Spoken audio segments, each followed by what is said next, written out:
El siguiente espacio es un programa de opinión. Clasificación A, apto para todo público. El análisis, la información, los temas de la actualidad y las tendencias están en una sola frecuencia. Frecuencia Política. Frecuencia Política.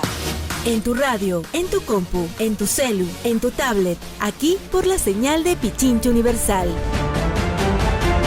Comenzamos. Buenas tardes, amigos y amigas. Gracias por estar una vez más aquí en Frecuencia Política. Para nosotros siempre es un gusto poder conectarnos con ustedes a través de la señal de Radio Pichincha Universal, 95.3 FM para Quito, 94.5 para el noroccidente de la provincia de Pichincha.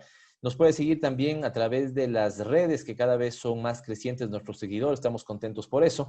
En tiempo real le vamos diciendo qué va pasando con el programa, sobre todo con nuestro invitado, por las cuentas de Twitter de Frecu Política y la cuenta de la mía, digamos, @PavelML.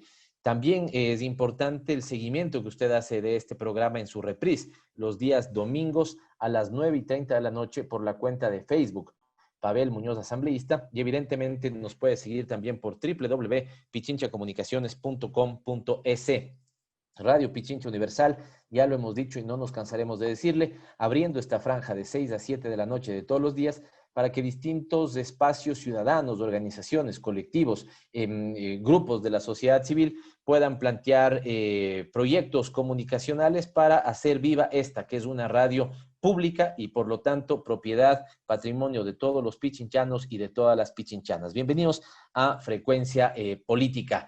Ya estamos cerrando prácticamente el mes de septiembre. Vamos a tener, les anticipamos, en todo el mes de octubre, vamos a conmemorar, analizar, recrear, conversar sobre lo que fue octubre de 2019, ese mes que se constituirá en un baluarte de la lucha social del Ecuador en toda su historia republicana, pero particularmente en los 41 años de democracia que tenemos en el Ecuador. Y dos, tres cositas nada más que comentar en la nota introductoria, como siempre, es, ya han visto ustedes que estamos a puertas de que se cierre el proceso de inscripción de las candidaturas y vamos definitivamente a saber cuántos en número y cuáles en personas son los binomios que se inscriben para terciar por las elecciones de febrero 2021. Siempre insistiré todavía en esto, mientras no baje, si ustedes quieren, esta sensación de incertidumbre, temor alrededor de las elecciones, vamos a tener los ecuatorianos que estar muy vigilantes para cuidar el proceso electoral, para cuidar la democracia, para cuidar el calendario y para cuidar que participen todos los que tengan que participar.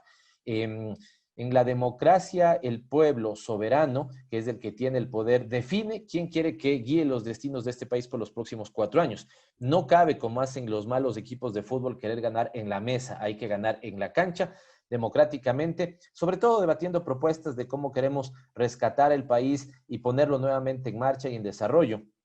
Así que estamos expectantes de que eso suceda. Ya han visto ustedes, esto es lo que yo llamo construcción mediática de la realidad. Es decir, no es que esa sea la realidad, es que determinados medios de comunicación quieren crear una realidad que les es funcional. Por eso empiezan a invitar a determinados, entre comillas, especialistas, muchos son políticos disfrazados de abogados, que empiezan a dar sus interpretaciones de por qué no podría, digamos, inscribirse un determinado binomio, particularmente al de Andrés Arauz y Carlos Rabascal.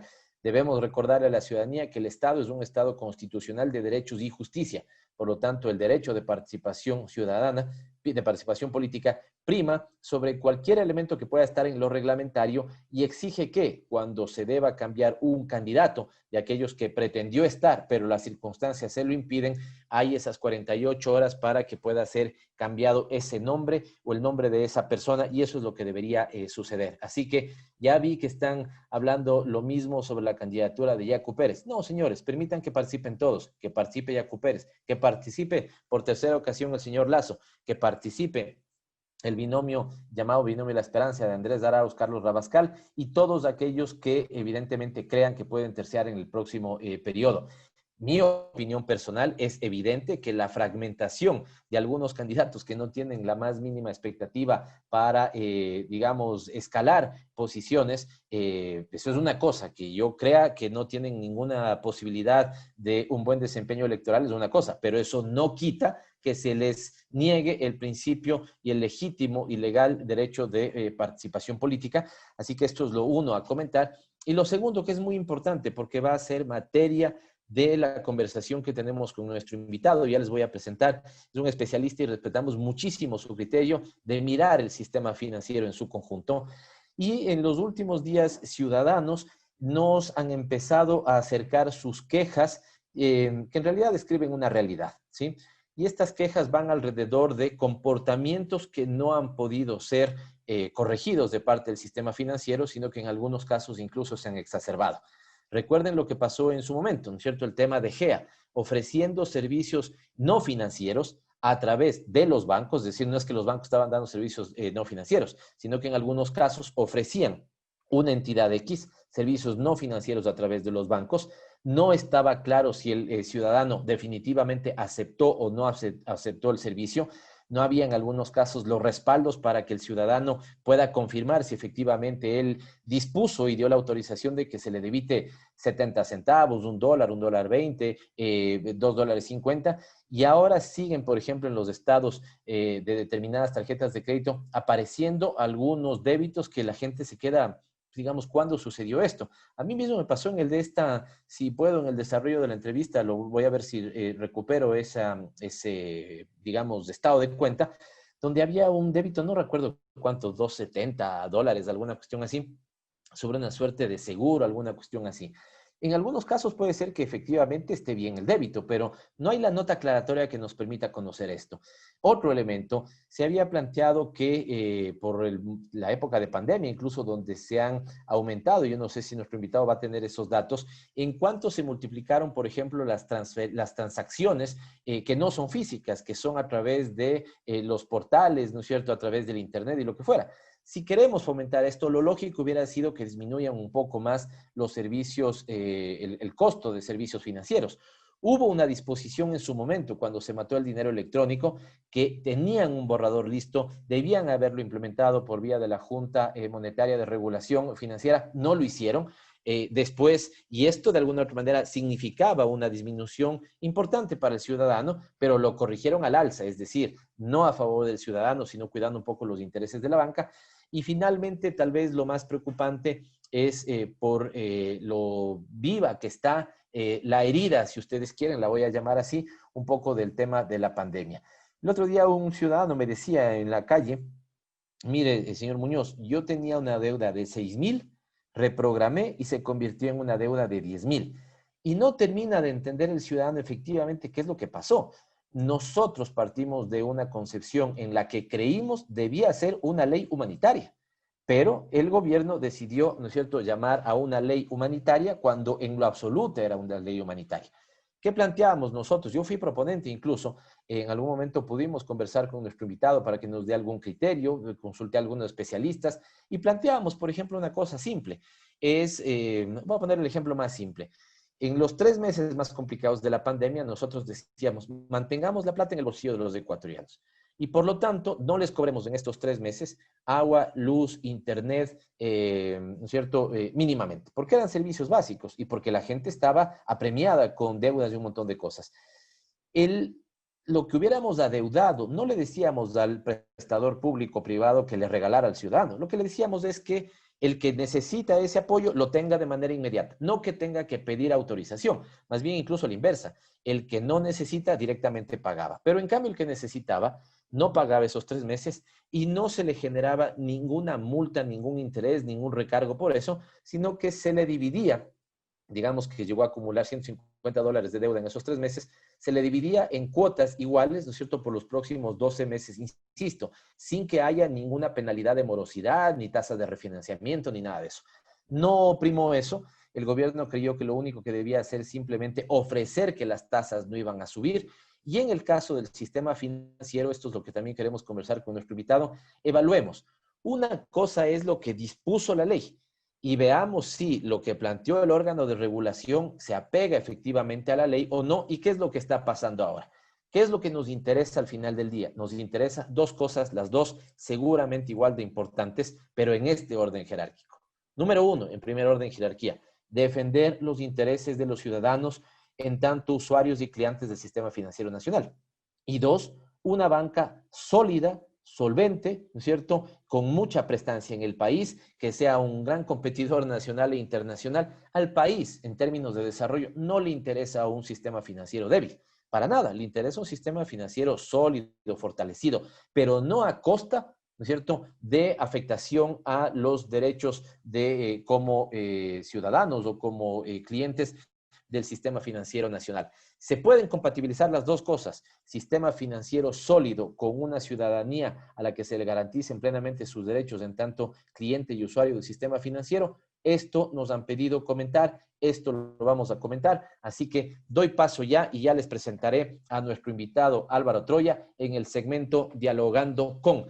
Agradezco como siempre a nuestro equipo de producción, Paulina Enríquez, Freddy Rizzo también en controles y el gran equipo de producción de Radio Pichincha Universal. Está usted en este día miércoles 23 de septiembre escuchando Frecuencia Política. Le damos la bienvenida. Muchísimas gracias por acompañarnos y seguimos en Dialogando con. Los protagonistas de la información aquí en nuestra cabina. En Frecuencia Política.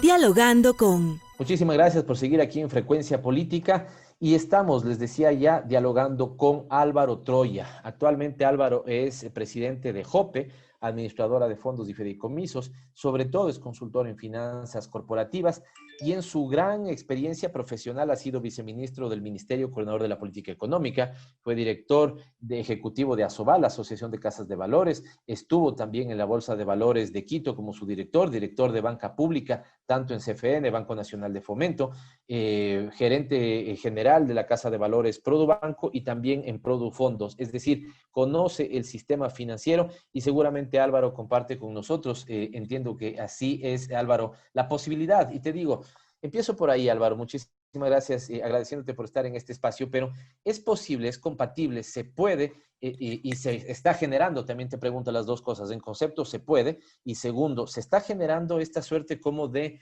ecuación que funcione adecuadamente entre, en primer lugar, unos ciudadanos, clientes que estén seguros, que se sientan, digamos, confiados en su sistema financiero, que puedan tener cada vez más, si quieres, cercanía, no solamente una suerte de cercanía obligada, si quieres, en tanto debemos de estar y estamos vinculados con el sistema financiero nacional, sino que sepa que se le puede atender en algún momento, que puede hacer una reprogramación, que puede acceder a un crédito barato para emprender un negocio, para construir un proyecto de vivienda. ¿Se puede compatibilizar eso con una banca también solvente? ¿Eso está pasando en el país o estamos privilegiando algún lado de la ecuación? Álvaro, bienvenido.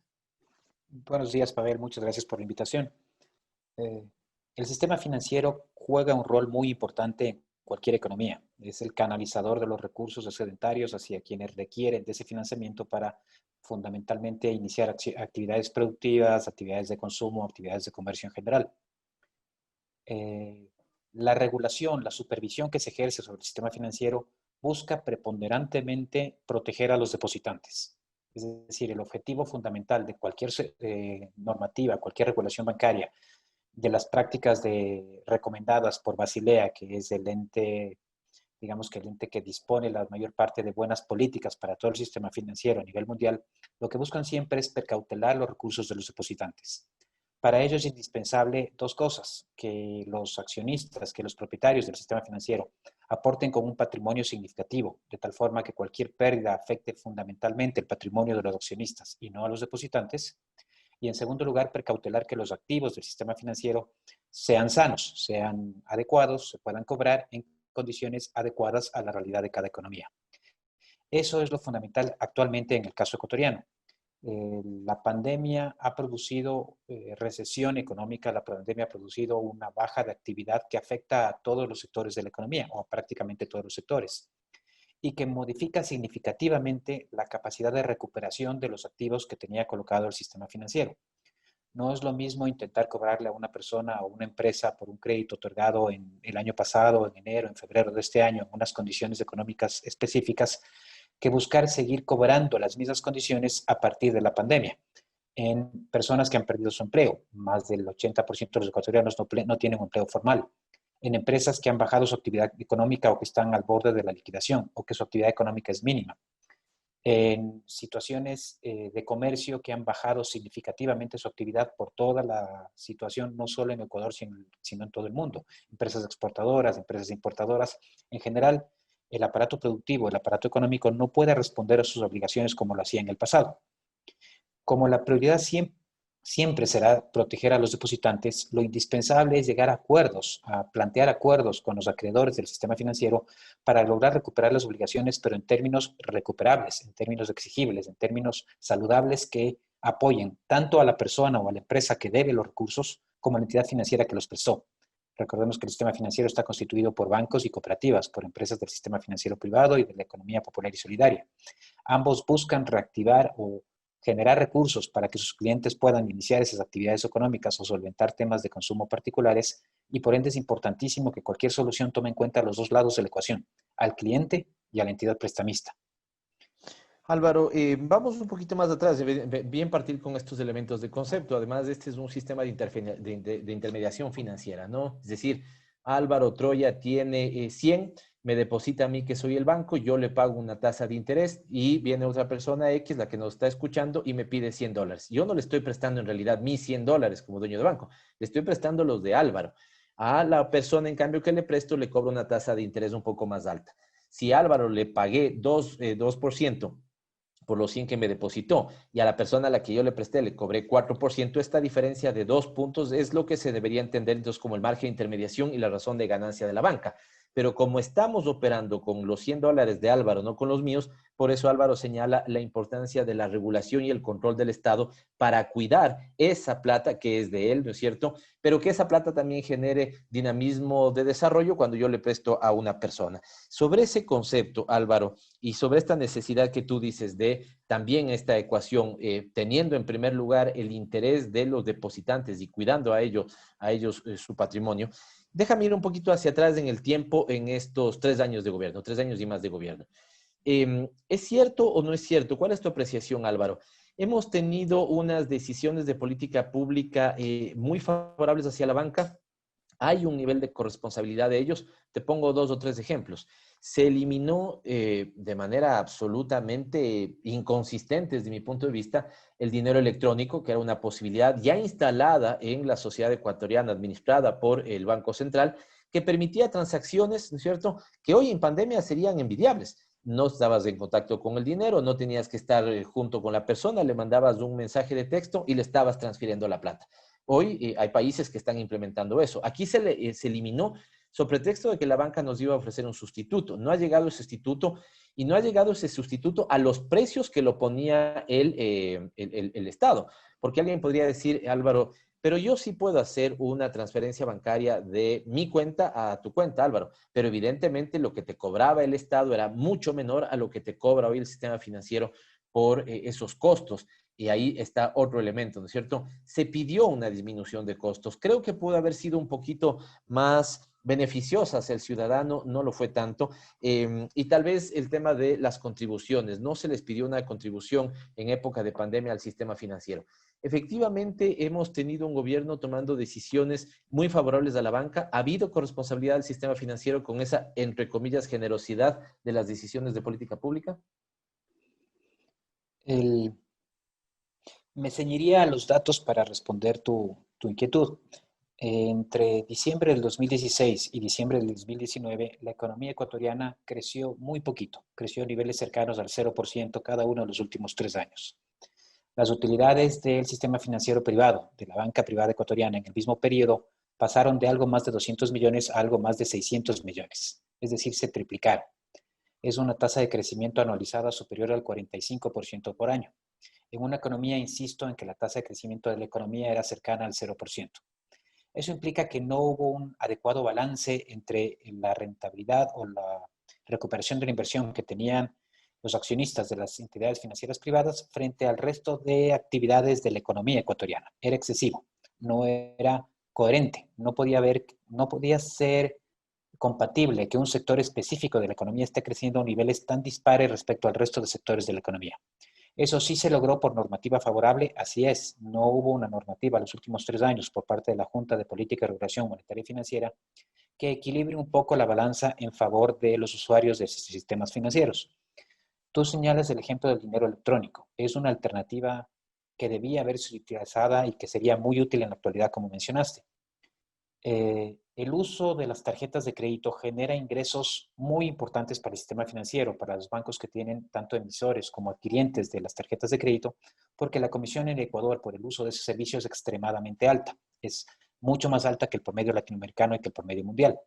En Ecuador esa comisión, por un sistema de reparto de comisiones, comparten las entidades financieras y no compiten entre ellas. Esa falta de competencia hace que la comisión se quede en niveles extremadamente altos y que represente ingresos superiores a 500 millones el cobro a los establecimientos que hacen las entidades emisoras de las tarjetas de crédito por el uso que hacemos los ciudadanos con el pago de tarjetas de débito y crédito.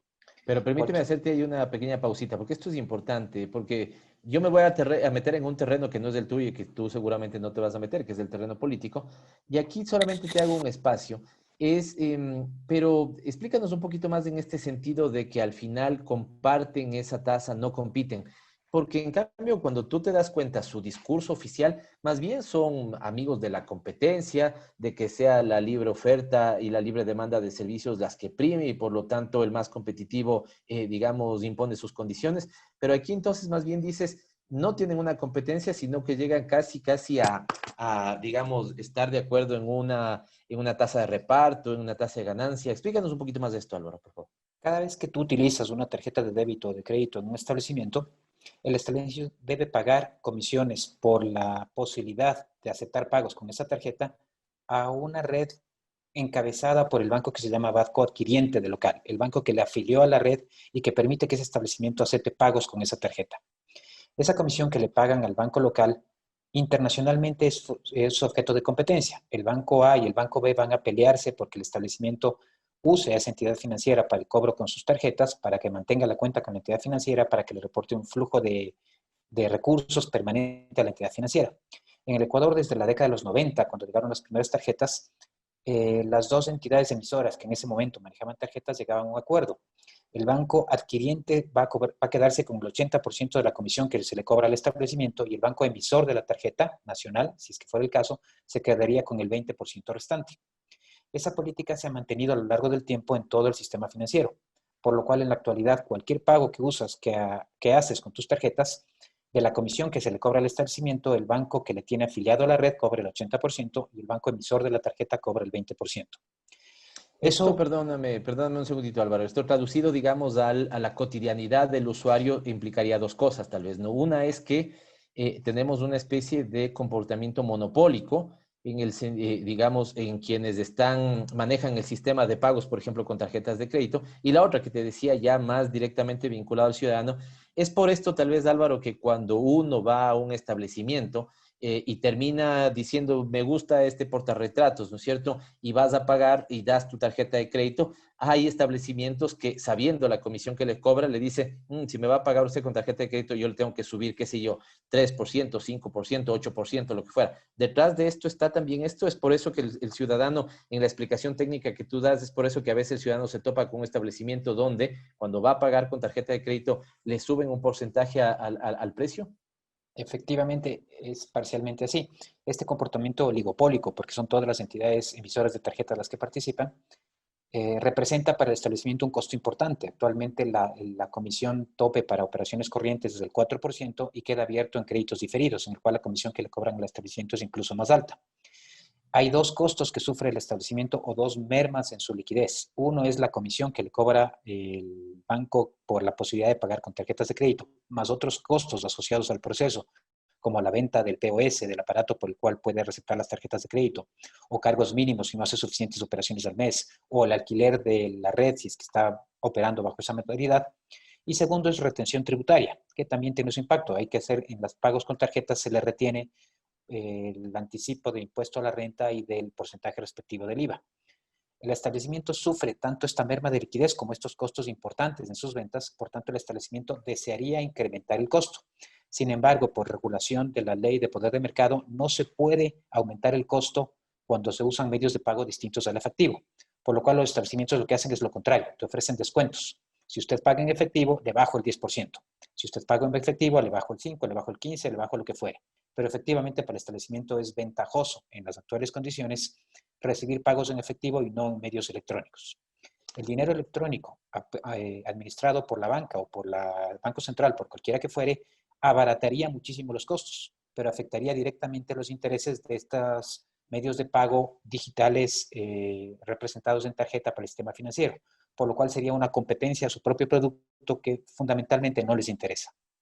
Álvaro, pero ahí no hay la posibilidad de un pacto social, te digo, si te estoy siguiendo todo y la ciudadanía lo propio. Si el banco, por ejemplo, que es el que está cobrando la comisión, si llegamos a un acuerdo social, ¿no es cierto? En el sentido, a ver, ganemos todos, el ciudadano con la posibilidad de que haga más transacciones con su propia tarjeta de crédito, más aún o tarjeta de débito, más aún en un sistema dolarizado, en una economía dolarizada, donde, digamos, todos debemos tener una suerte como de convicción de bajar la presión sobre el efectivo. El establecimiento, ¿no es cierto?, que no se vea atentado a, porque seguramente esto es lo que está pasando con el establecimiento, es que te está cobrando, me voy a inventar, $5 en un producto, cuando en realidad podría costar un poquito menos, pero él ya le está subiendo lo que le va a costar la comisión del uso de tarjeta de crédito. Por eso, como bien dices, yo te decía el otro, ¿no? Que en algunos te dicen, bueno, le tengo que subir un poco porque me va a pagar con tarjeta de crédito. U otros te dicen, más bien le hago un descuento porque me va a pagar en efectivo. Es decir, ya le estamos cargando algo. Y el banco que está ganando también una comisión. Si ajustamos las cosas, Álvaro, es decir, porque detrás hay un servicio, seguramente hay que pagar por ese servicio, pero si bajamos un poco esa comisión, permitimos, ¿no es cierto?, que se vea menos afectada la liquidez del cliente, del establecimiento que vende, y el ciudadano, digamos, es menos costoso la utilización de su tarjeta de crédito, salen ganando todos. ¿Por qué no se logra, Álvaro? Digamos, hay ahí una imposición de intereses muy fuerte del sistema financiero. ¿Por qué no se logra? El volumen es importante, el volumen de transacciones que se hacen con tarjetas, pero como te decía hace unos minutos, el ingreso que representa para el sistema financiero el uso de tarjetas, el cobro de establecimientos en locales es muy importante. Si las utilidades del año pasado estuvieron por encima de los 615 millones, 500 millones de dólares fueron ingresos provenientes exclusivamente del cobro a establecimientos por el uso de tarjetas. Estás hablando de un rubro extremadamente importante dentro del estado de pérdidas y ganancias del sistema financiero. Pero siguiendo tu línea y comprando lo que decías hace unos minutos, habría dos alternativas fundamentales que tú misma las planteaste cuando se hacía la reforma legal. Una es que la Junta de Política y Regulación Monetaria y Financiera, utilizando sus atribuciones, disminuya esos costos, establezca techos más bajos, más similares a los existentes a nivel internacional. O dos, generar la competencia. Como tú mismo dices, en teoría ese es el mecanismo que plantean para mejorar la calidad de los servicios y disminuir precios. Si vía, por ejemplo, a la Superintendencia de Poder de Mercado se elimina este oligopólico, se prohíbe la práctica de compartir comisiones y cada entidad va a tener que conseguir las comisiones mediante el establecimiento de su propia red, van a competir entre ellos para conseguir más locales bajando las comisiones u ofreciendo más servicios a los establecimientos. Por ejemplo, si consumes con mi tarjeta de crédito, tendrás la cena del acompañante gratis, tendrás más noches de alojamiento en los hostales comerciales o lo que fuere. Si generas esa competencia, eliminando el compartir comisiones, eliminando el oligopolio actualmente existente, gana la ciudadanía, gana los locales comerciales y potencialmente ganarían las entidades financieras por el incremento del número de operaciones que se efectuarían con estos medios de pago digitales. Interesantísima charla. Ya intuyo que vamos a tener más conexiones de lo de costumbre y que nos van a pedir que hagamos una segunda parte de esta charla. Y si Álvaro Troya está de acuerdo, lo vamos a hacer una parte 2. Seguramente lo haremos para el primer día hábil de noviembre, dado que, como dijimos, octubre lo dedicaremos, digamos, a pensar octubre de 2019. Si Álvaro está de acuerdo, nos vamos a adelantar ya a una nueva invitación. Álvaro, quedábamos en la parte anterior con un punto interesante, ¿no? Al final, todos pueden ganar si tenemos, por ejemplo, una lógica de competencia donde los bancos, lejos de más bien como una especie de pactar su ganancia, ¿no es cierto?, compiten entre ellos, o la otra. Yo decía esto en un debate el otro día, ¿no es cierto?, con un actor político que defiende esta concepción, a libre competencia y lo que fuera. A ver, 3 años hemos querido que eso suceda. No sucede. Por lo tanto, también es legítimo que el Estado, en uso de su facultad de regulación, regule y diga, Anoté lo que tú dijiste, una cosa muy importante, adaptar a las condiciones de cada economía. Esta economía, la ecuatoriana, es dolarizada, esta economía tiene altos niveles de pobreza entre su población y esta economía está severamente afectada, por ejemplo, por el tema de la pandemia. Entonces, Álvaro, necesitaríamos que ahí el órgano de regulación tomara decisiones en pro del ciudadano y, por ejemplo, permitiera una disminución de tasas de interés, por ejemplo, o costos de los servicios financieros. Hemos conversado los costos de los servicios financieros, déjame pasar un poquito a tasas de interés. Con un previo, te decía yo la diferencia esta entre la tasa que paga el banco cuando le depositan y la tasa que le pagan al banco cuando el banco presta, ¿no es cierto? Se llama spread bancario. Hace poco salió una publicación de una universidad de Guayaquil, si no estoy mal, que fue criticada por la Asociación de Bancos. La Universidad de Guayaquil decía que más o menos el spread bancario en el Ecuador, esa diferencia de tasas está en el 8%. La Asobanca decía que no, que estaba en el 2%. Yo pedí información a la Super de Bancos y me confirmaron que estaba en el 7, ya datos oficiales del órgano de control, que estaba en el 7,55, alguna cuestión así. ¿Cómo afecta esto al desarrollo económico del país si es que es una tasa mayor que el promedio latinoamericano y mayor que el promedio mundial en una economía dolarizada? Quisiera separar la respuesta en dos etapas, la situación prepandemia y la situación postpandemia. En la situación prepandemia, efectivamente los niveles de intermediación, el margen de intermediación se había incrementado en los últimos 3 años respecto a lo que se había mantenido los 3 años anteriores, para citar en los mismos plazos temporales de tiempo. Efectivamente, eso explicaba, juntamente con el incremento de costos de servicios, el importante crecimiento que tenían en los resultados, en las utilidades, las entidades del sistema financiero. Sin embargo, eso en la práctica se tradujo en que el patrimonio de estas entidades haya subido significativamente en los últimos 3 años y que actualmente cuenten con un patrimonio muy fuerte. Normalmente, mejor dicho, complementando un poco el ejemplo que tú dabas, cuando un banco, una institución financiera presta plata, de cada $10 que le prestan a Álvaro Troya, la norma más o menos estandarizada es que $9 pueden provenir de los depositantes y $1 debe provenir del patrimonio del dueño de la entidad financiera. Con eso, cualquier pérdida asociada a ese préstamo primero afectaría al patrimonio de la entidad financiera y no a los depositantes. Si de cada 10 préstamos se pierde uno, voy a perder exactamente el 10% que era el patrimonio que pusieron los dueños de la entidad financiera y se evita que se afecten los $90 restantes que pertenecían a los depositantes.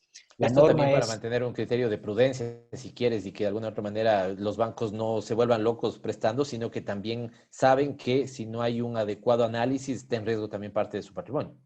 Tal cual, la norma es de solvencia patrimonial, el estándar internacional es que los activos ponderados por riesgo frente al patrimonio técnico no pueden ser inferiores al 9%.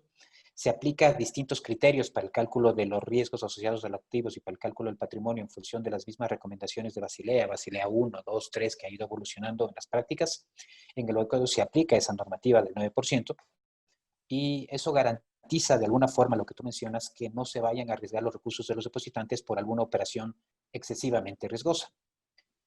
Ahora, la situación en el Ecuador post-pandemia cambió significativamente. La capacidad de pago de empresas y hogares se ha disminuido. No la voluntad, sino la capacidad de pago. La actividad económica ha bajado. Hay mucha gente que ha perdido su empleo. Hay muchas empresas que están con serias limitaciones para continuar prestando los productos o servicios como lo venían haciendo en el pasado. Y por tanto la situación de pago va a cambiar dramáticamente. Por citar un ejemplo, cuando se ha hablado, y no quiero meterme en términos de si fue adecuada o no la renegociación con los tenedores de deuda externa ecuatoriana, pero a los tenedores de deuda ecuatoriana lo que les importaba era cobrar el capital, era lograr cobrar al Ecuador la plata que le habían prestado en las condiciones que fuere. Y nos dieron un respiro de algunos años con una tasa de interés bastante baja. ¿Por qué? No por buenas gentes, no porque crean que Dios premiará las buenas acciones en un mundo futuro, sino porque su prioridad es recuperar el capital prestado. Y la única forma de cobrarle al Ecuador lo que le debe es darle un respiro al Ecuador, permitir que los próximos años en donde sus ingresos van a estar seriamente afectados, no efectúe pagos, que se recupere económicamente y después sí que me empiece a pagar tanto el capital como los intereses respectivos. Insisto, no es una decisión loca, no es una decisión absurda, es la prioridad de cualquier prestamista intentar recuperar lo que presté, pero en las condiciones que sea factible de recuperar. En el sistema financiero actualmente en el Ecuador internamente nos pasa lo mismo. Sería absurdo pensar que las personas van a poder pagar en las condiciones prepandemia los créditos adquiridos, porque la situación económica ha cambiado significativamente. Por tanto, debemos buscar lo mismo, debemos buscar ajustes, arreglos, acuerdos que permitan que los deudores puedan satisfacer el pago de sus deudas, pero en las condiciones actuales, no en las condiciones anteriores, con su nivel de ingreso actual, no con su nivel de ingreso anterior, con su plan de ventas o sus ingresos de ventas actuales y no anteriores. Las resoluciones que tomó en su momento la Asamblea y la Junta no consiguieron o no buscaban ese objetivo. Dejaron abierta la posibilidad de lograr acuerdos voluntarios entre entidades financieras y los deudores de las operaciones de crédito y no le dio una posición definida, no le dio un lineamiento claro al sistema financiero y los deudores de a qué mecanismo acogerse. En la práctica, lo que tú estás acumulando son posibilidad de cobrar a la gente documentos contractuales firmados en los cuales reconocía que tenía una deuda, pero cuya capacidad de pago no le va a dar para pagar esas deudas. Por tanto, no se va a afectar, si es que seguimos en esa lógica, no se va a afectar solamente el 10%, el 9% del patrimonio de los accionistas, sino que estaríamos pensando en poner en riesgo hasta los recursos de los depositantes y las deudas no se pueden cobrar. Antes de que eso ocurra, tenemos que tomar decisiones. Antes de llegar a ese escenario, se debe buscar alternativas como las que ustedes planteaban inicialmente en el proyecto de ley en la Asamblea, de disminuir tasas de interés y aumentar plazos de tiempo para el pago de las deudas de los deudores que han sido afectados por la pandemia. Habíamos comentado aquí incluso que el presidente de un proyecto de ley que tenía algunos, en realidad tenía como 25 medidas que creíamos nosotros podían aliviar el momento y las necesidades de los ecuatorianos. Una de esas la comenté, por ejemplo, servicios públicos, no hacer el cobro por 3 meses, ¿no es cierto? Y después prorratear su pago en 12 cuotas iguales sin ninguna penalidad. Igual en deudas, por ejemplo, con el sistema financiero. No cobrarle esos 3 meses, no que el banco regale, sino que después se los pagaba en 12 cuotas iguales, ¿no es cierto? Sin ninguna penalidad de por medio. Pero aquí, Álvaro, todos dirán el economista Troya. En realidad, Álvaro viene del mundo más de las leyes un poco, ¿no es cierto? Y por eso te llevo a preguntarte esto, Álvaro. ¿Hay un error desde tu punto de vista la sociedad cometió, planteada por el gobierno, dicho sea de paso, un error en este tema de libre acuerdo entre las partes? Es decir, porque aquí hay dos problemas. Uno, no son libre acuerdo entre partes iguales. Estamos hablando del banco y estamos hablando del cliente. Es decir, la asimetría de poder, el uno tiene muchísimo poder, el otro o nada de poder o casi nada de poder. Entonces, ¿cómo le mandas así a libre acuerdo entre las partes?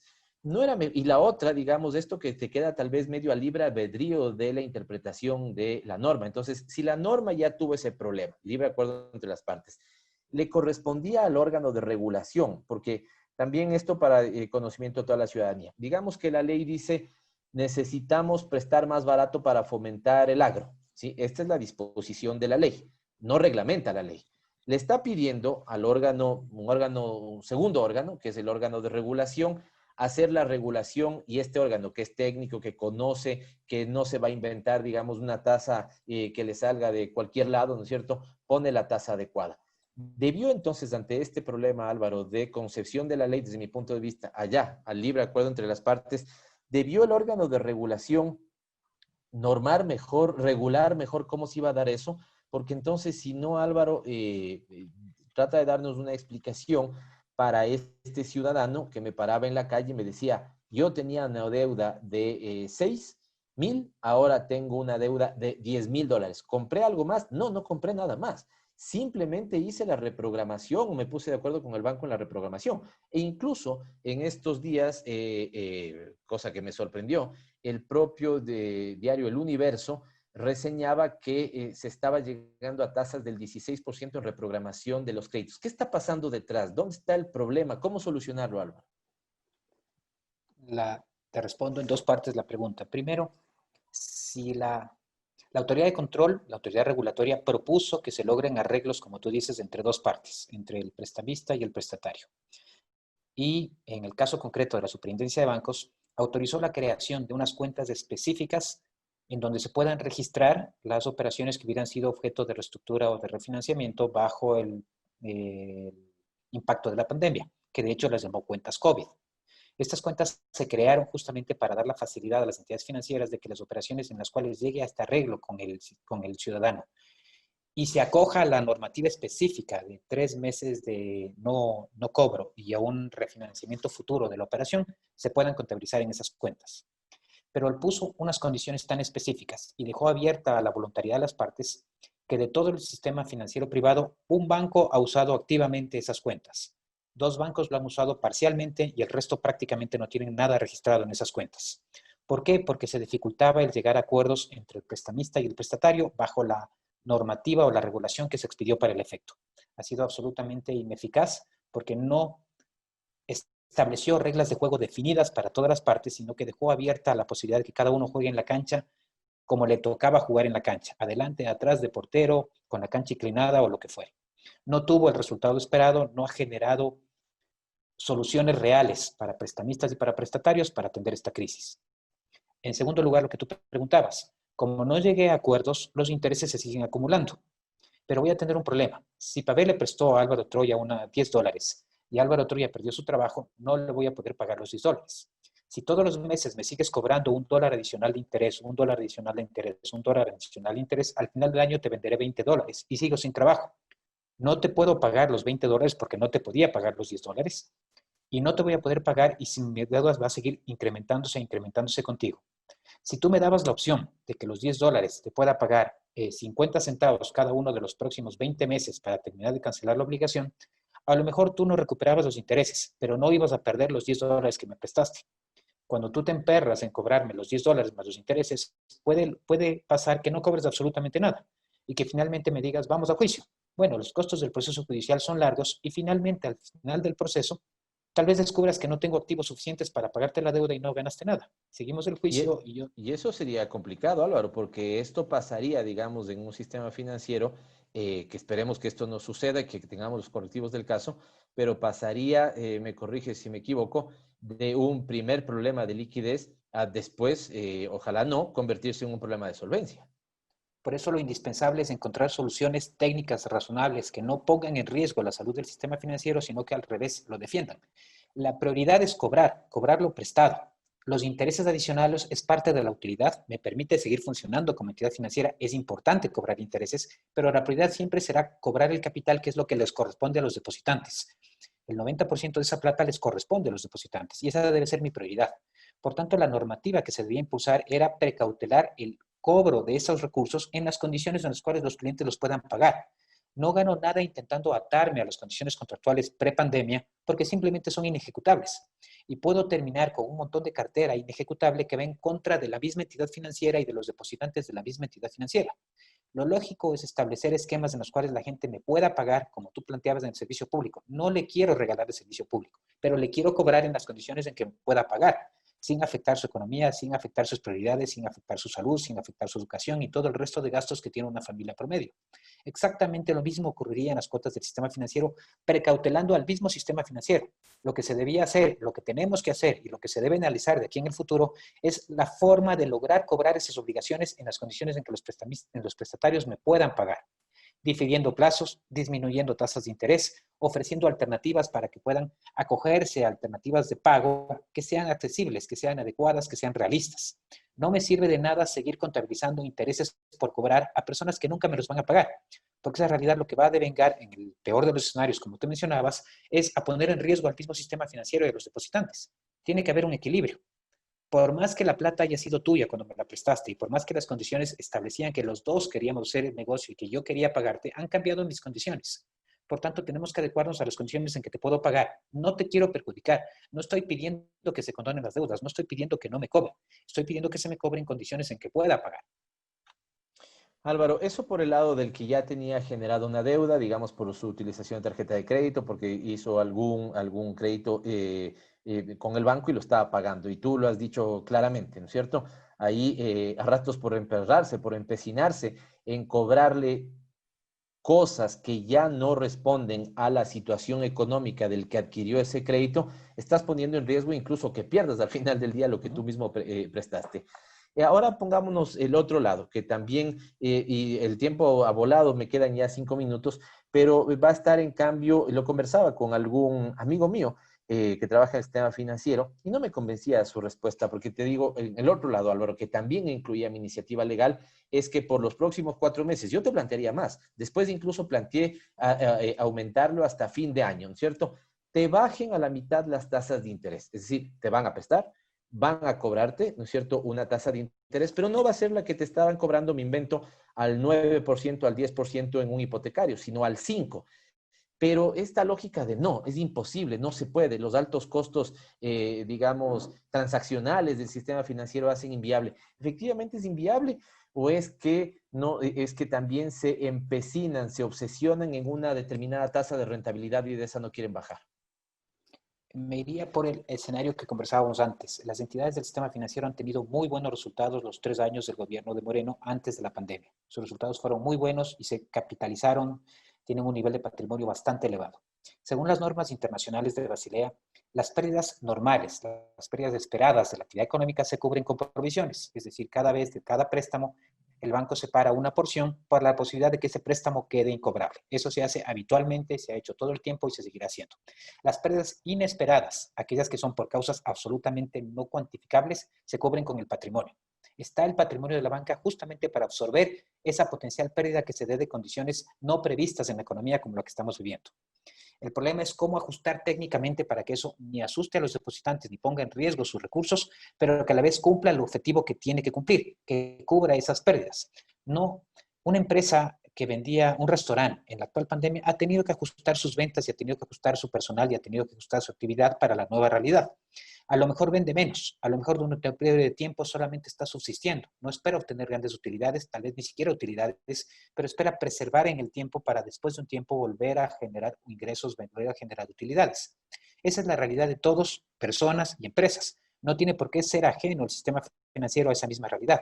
En un periodo de tiempo prudencial, vas a tener que afrontar el hecho de que no vas a tener ganancias, de que igual que el resto de sectores de la economía, vas a preservar los recursos que tienes, vas a preservar la actividad que tienes de cara en el futuro volver a reactivarte. Pero hoy por hoy lo que necesitas es preservación. Eso implica que no voy a mantener márgenes de ganancia importantes, ni siquiera voy a mantener márgenes de ganancia, porque no los puedo conservar si la gente no me está pagando los préstamos recibidos. Pero tengo que precautelar que me los paguen. Y para que me los paguen tengo que sacrificar algo yo también. ¿Qué sacrifico como entidad financiera? Tasa de interés. ¿Qué sacrifico? Costos de servicios financieros. Debo hacerlo no por buena gente, no porque, si quieres la palabra, mi prioridad sea la persona que recibió el crédito, sino por la misma integridad del sistema financiero, porque es la única forma de no perder los recursos que presté, darle facilidades a la gente para que pueda pagar esas obligaciones, a la gente, a las empresas, a todos los prestatarios de operaciones de crédito.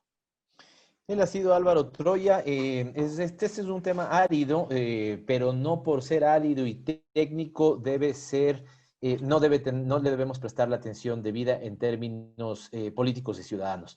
De hecho, Álvaro, si estás de acuerdo conmigo, te volveremos a invitar para un capítulo 2, digamos, de esta misma entrevista. Seguramente será para los primeros días de noviembre, porque nos quedan cosas por conversar. Por ejemplo, índice de liquidez doméstica, por ejemplo, el tema de los balances, porque además cuando esto está pasando, es importante que el órgano de control, sobre todo, ¿no es cierto?, tenga atención de que los balances se estén registrando adecuadamente.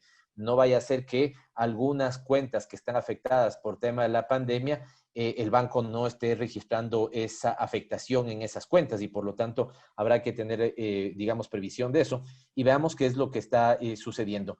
No es un tema para nada menor. Seguramente es uno de los temas más importantes que hemos analizado y lo vamos a seguir analizando. Ya ve usted, para nosotros aquí debe haber una ecuación. El cuidado de los intereses del ciudadano por sus derechos, por ser cliente, porque ahí está, digamos, el patrimonio seguramente de toda su vida o el producto de su trabajo, que debe ser compatible, no incompatible, con una banca sólida, solvente, que gane, pero en las condiciones que permite la economía ecuatoriana. No que tengamos una banca, ¿no es cierto?, pensada como si esto fuera Suiza, Dinamarca, Estados Unidos, otra realidad, adaptada a las condiciones ecuatorianas. Y por eso es que hemos conversado de manera interesante con Álvaro. Fíjense, la economía no crecía, de hecho ha caído, pero las utilidades promedio han llegado a una tasa anualizada del 45%. ¿Qué está pasando ahí? Hay claramente un desbalance. altas comisiones que impiden, si ustedes quieren, mayor dinamización del comercio. El que vende está penalizado un poco su propia liquidez. El que compra está penalizado también por lo que tiene que pagar la tarjeta de crédito. Digamos, tal vez es un poco de ganar menos, pero permitir, ¿no es cierto?, mayor dinamismo o altos costos de los servicios financieros. Todo para comentarlo, no porque sea simplemente un tema bonito, sino porque le vamos a poner toda nuestra atención en dos términos, en términos de fiscalización detrás del tema, pero también en términos propositivos. Insisto, porque nos interesa que la ecuación funcione, porque al final, si tengo una banca también solvente, podré generar más créditos y con eso más crecimiento económico, más producción y más empleo. Álvaro, muchísimas gracias por estar con nosotros y si estás de acuerdo, te comprometemos para un capítulo 2. Pavel, siempre es un gusto conversar contigo, encantado de la vida y estaré dispuesto para cuando ustedes lo soliciten para seguir conversando el tema. Muchísimas gracias. Y yo vuelvo nuevamente en mi terreno. Ahora pregúntese entonces por qué, ¿no es cierto? Alguien como Guillermo Lasso y alguien como Creo se ha convertido en la verdadera bancada del gobierno de Lenín Moreno. Tal vez aquí está, digamos, es una pésima decisión política la que tomaron, pero seguramente es una gran decisión económica la que está detrás. La seguiremos desenrollando y desmenuzando. Gracias por seguir Frecuencia Política. Conmigo será hasta el próximo miércoles y como siempre les dejo con el interesantísimo segmento del Minuto DS a cargo de María Belén Proaño. Un abrazo fuerte, nos vemos el próximo miércoles. Es tiempo de más información. En Frecuencia Política, el Minuto ODS. Hola a todos. Como hemos mencionado en entregas anteriores, la pandemia ha resultado en un shock macroeconómico enorme, que continúa haciendo estragos en la economía mundial y, por tanto, poniendo presión en muchos de los sistemas bancarios.